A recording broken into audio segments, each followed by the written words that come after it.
Hello students, how are you all? Good morning. Okay, I hope you all are fine at your home. Today I am going to start a new chapter. Chapter number 9. Chapter number 9, Reproduction in Animals. Reproduction in animal. Reproduction. It's a very important chapter. एक important chapter है जो next higher classes में आपके आएगा, in future भी आपके higher classes में ये चैप्टर आएगा.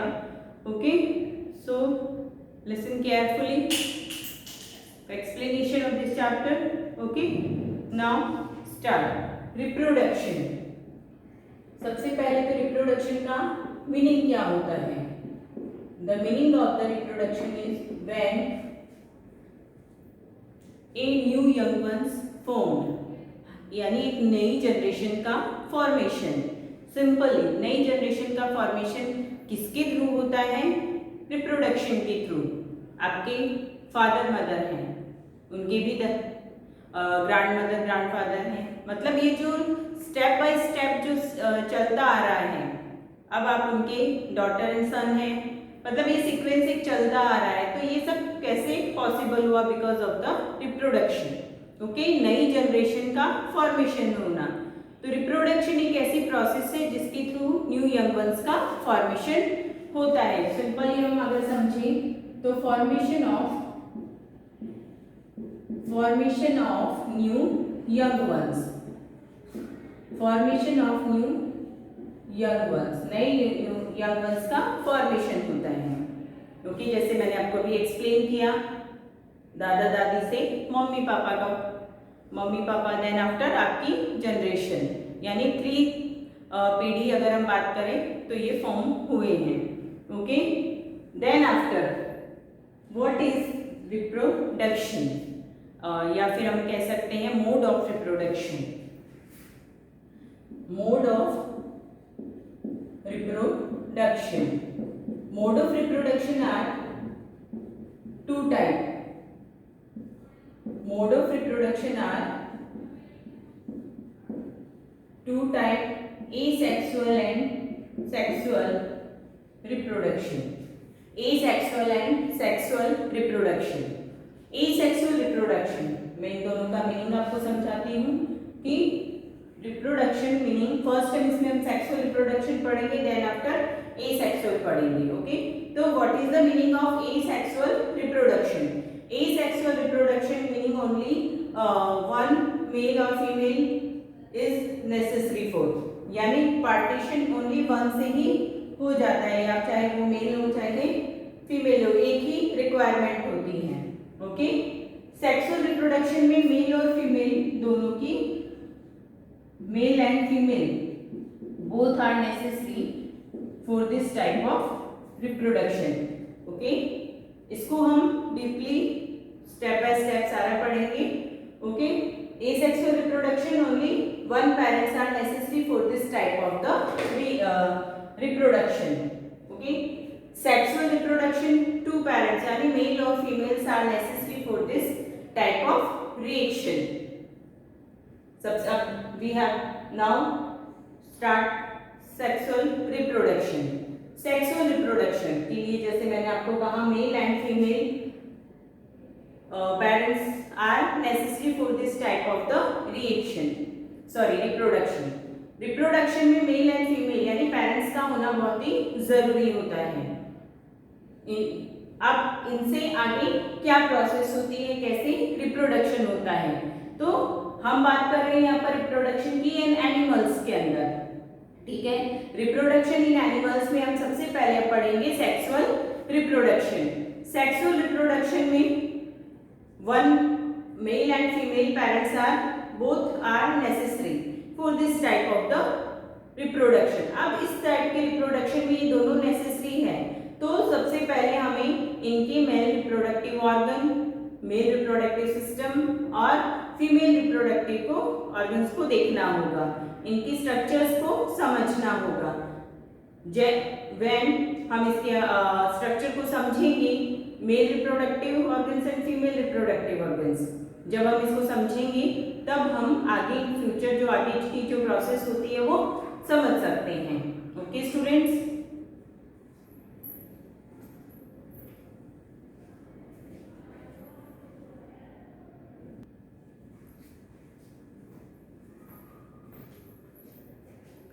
now male reproductive organs in humans, male reproductive organs in human।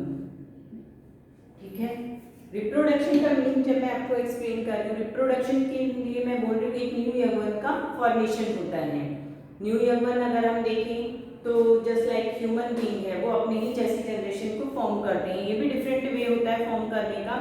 आप लुक लाइक फादर मदर यानी पेरेंट्स के जैसे ही यंग वंस का फॉर्मेशन होता है। एक होता है जिसमें ह्यूमन बीइंग जो होते मतलब एनिमल्स जो होते हैं वो एग को फॉर्म करते हैं, फिर उससे धीरे धीरे एक न्यू यंग वंस का फॉर्मेशन होता है। यानी पहले एग देते हैं, फिर न्यू यंग वंस उनके जैसा सेम न्यू यंग वंस का फॉर्मेशन होता है, न्यू जनरेशन का फॉर्मेशन होता है। ये भी दोनों के अंदर डिफरेंस होता है जो आगे हम पढ़ेंगे। ओके, अब हम बात करते हैं male reproductive organ in human. दोनों ऑर्गन्स को समझने पहले, रिप्रोडक्शन समझने से पहले दोनों ऑर्गन्स की स्ट्रक्चर्स का हमें पता होना चाहिए। तो in human male reproductive organs कौन कौन से होते हैं और कैसे प्रेजेंट होते हैं। Parts of the male reproductive organ. Male reproductive organs में a pair of testis, a pair of testes is present, then after two sperm duct and third is penis। Okay, third is penis। sperms are produced by the testes। testes के through किसको produce किया जाता है, sperm को produce किया जाता है। sperm are very small in size and all the sperm in single cell। कैसे होते हैं, सिंगल सेल होते हैं और बाकी सारे जो सेल कंपोनेंट्स होते हैं वो इसके अंदर प्रेजेंट होते हैं। ओके, पहले हम स्पर्म की स्ट्रक्चर देखते हैं। It is a sperm. ये क्या है, स्पर्म है। Structure of the sperm. Sperm contain head. सबसे अपर पार्ट जो होता है उसे हम क्या कहते हैं, हेड। फिर इसका लोअर पार्ट आता है जिसे क्या कहा जाता है, middle piece. Middle piece. Then after tail like structure बनती है उसे टेल कहा जाता है। लास्ट जो स्ट्रक्चर है उसे क्या कहा जाता है, टेल। तो sperm are divided in the three parts, head, middle piece and tail. Sperms are divided into the three parts in the structure, head, middle piece and tail. Okay, now हम अब आते हैं male reproductive organs in humans, यानी system क्या कौन सा है organs. सबसे पहले ए पेयर ऑफ टेस्टिस। यहाँ जो स्ट्रक्चर बनी हुई है सेम टू स्ट्रक्चर्स है, तो टू प्रेजेंट होते हैं testis. A pair of testis are present in the male reproductive organ. It's a penis. Now ये जो ट्यूब आपको दिखाई दे रही है, पतली tube like structure, it's called a sperm duct. अब जो ये टेस्टिस है ये किसको फॉर्म करता है या स्टोर रखता है, स्पर्म को स्टोर रखता है। स्पर्म यहाँ से होते हुए फिर इसके अंदर से होते हुए पेनिस के थ्रू बाहर रिमूव कर दिए जाते हैं। Okay, understood. It's a mail reproductive organs in humans. You carefully learn the parts of the organs.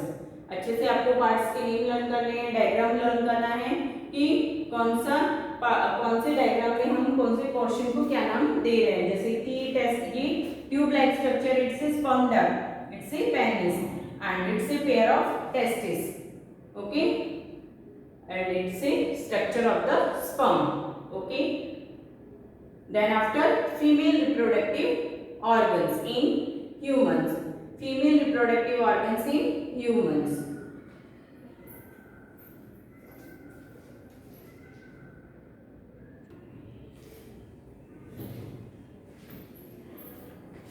Now, female reproductive organs in humans. Female reproductive organ in human. Okay, it is the structure of the female reproductive organs. इसके कौन कौन से parts होते हैं, सबसे पहले oviduct. Oviduct is also called a fallopian tube. Oviduct is also called a fallopian tube. Okay, then ovary. Two ovaries are a pair of ovaries are present. Female ovary में क्या प्रोड्यूस होता है, female gamete. Sperm जो होते हैं वो क्या है, मेल गैमेट, और फीमेल गैमेट प्रोड्यूस करता है ovary, it's called also called egg, ova या फिर एग भी इसको कहा जाता है।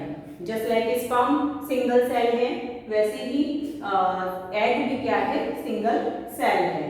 Single matured egg is released into the oviduct every month, यानी ओवरी से एग को रिलीज किया जाएगा, वो कहां पर जाएगा, ओविडक्ट में जाएगा। देन आफ्टर यूट्रस, यूट्रस ये जो पार्ट है, अंदर का जो पार्ट है swollen part, it is the uterus. Uterus is the place या development of the baby take place, ऐसा प्लेस है जहां पर बेबी का डेवलपमेंट होता है। Okay, it is the all the organs of the female reproductive organs in human, female reproductive system के ये ऑर्गन है। ओके, अब हमारे पास स्पर्म एंड स्पर्म जो कि किससे हमें मिला है, मेल से, और फीमेल से हमें क्या मिले हैं, एग मिले हैं, यानी दोनों से एक सिंगल सेल हमें मिल चुकी है। अब हम आगे की जो प्रोसेस पढ़ेंगे वो कौन सी होगी, fertilization. Okay, now if you want to note down, then note down the structure of reproductive organ. Then after I am explaining fertilization, यानी अब दोनों बोथ वन सेल हमारे पास आ चुकी हैं। अब आफ्टर दिस इसकी क्या होता है, आफ्टर दिस इसकी प्रोसेस आती है फर्टिलाइजेशन की। अब दोनों के बीच में जब फर्टिलाइजेशन होता है तो एक जाइगोट का फॉर्मेशन होता है, एक न्यू यंग वंस का फॉर्मेशन होता है। Okay, note down it please.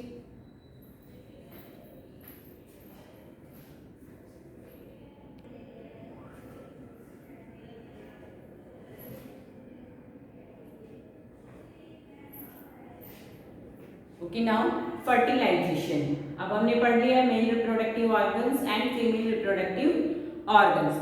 Then after जो प्रोसेस आता है वो क्या है, फर्टिलाइजेशन, यानी हमारे पास स्पर्म भी है और एग भी है। अब दोनों क्या होते हैं, एक दूसरे के साथ फ्यूज होते हैं, जस्ट लाइक इट। ये मैंने स्ट्रक्चर फॉर्म किया है, इट्स एन एग। बहुत सारे स्पर्म जो होते हैं वो रिलीज होते हैं ह्यूमन बॉडी के अंदर, फीमेल बॉडी के अंदर, लेकिन उनमें से मिलियंस ऑफ स्पर्म रिलीज होते हैं, लेकिन उनमें से एक ही फर्टिलाइज्ड हो पाता है। जैसे कि ट्राई करते हुए दिखाई जा रहे हैं, ये एग के अंदर जाने की कोशिश कर रहे हैं, लेकिन ओनली वन स्पर्म जो है वो ही इसके अंदर जाता है और एग के साथ फ्यूज करता है। तो जब ये एग के साथ फ्यूज करता है तो fusion of the sperm and ovum, तो किसका फॉर्मेशन होता है, फॉर्म ए सिंगल न्यूक्लियस, एक सिंगल न्यूक्लियस का फॉर्मेशन होता है। Single nucleus is a zygote. ये जो सिंगल न्यूक्लियस है वो किसको फॉर्म करता है, यानी ये क्या है, जाइगोट, या फिर हम ऐसे भी बोल सकते हैं कि beginning of a new individual, यानी अब ये दोनों फ्यूज होकर के एक सिंगल न्यूक्लियस बना चुके हैं। सिंगल न्यूक्लियस बन चुका है। अब इसमें आगे फर्दर और डिवीजन होते हैं और चेंजेस आते हैं, जिससे एक न्यू इंडिविजुअल का फॉर्मेशन होता है। अब ये टॉपिक पढ़ रहे हैं फर्टिलाइजेशन। तो मेन फर्टिलाइजेशन क्या है, fusion of the sperm and ovum is called the fertilization. दोनों एक दूसरे के साथ फ्यूज होते हैं, इसको हम और एक सिंगल न्यूक्लियस का फॉर्मेशन करते हैं, यानी जाइगोट का फॉर्मेशन करते हैं। इसी को हम क्या कहते हैं, fertilization. Now fertilization are the two type. Fertilization जो है वो टू टाइप्स का होता है, internal fertilization and external fertilization. Internal fertilization is present in examples है। इंटरनल का मतलब होता है ह्यूमन बॉडी के अंदर ही एग जो होते हैं फर्टिलाइज हो रहे हैं, यानी जो पूरी प्रोसेस हो रही है वो इनसाइड द बॉडी हो रही है। और एक्सटर्नल का मतलब होता है आउटसाइड द बॉडी, यानी एग को रिलीज कर दिया गया है और बाहर ही स्पर्म और एग के फ्यूज होने की जो प्रोसेस है, जाइगोट के फॉर्मेशन की प्रोसेस है, वो बाहर हुई है, यानी इनके फ्यूज होने की प्रोसेस बाहर हो रही है। और ये जनरली किसमें होता है, aquatic animals, fish and starfish के अंदर ये पॉसिबल होता है। Internal fertilization is present in human है, काऊ है, डॉग है, हैंस है, इसके अंदर इंटरनल फर्टिलाइजेशन होता है। ओके, नाउ स्टूडेंट जाइगोट का फॉर्मेशन हो चुका है, ए सिंगल न्यूक्लियस जाइगोट का फॉर्मेशन हो चुका है। अब इसके बाद में आता है development of an embryo. Development of an embryo, viviparous and oviparous. Okay, ये जो टॉपिक्स हैं we will discuss in our next lecture. Okay students, आज जितना मैंने पढ़ा है male reproductive organs, female reproductive organs, then after fertilization you have to read it, okay, carefully. Okay students, bye.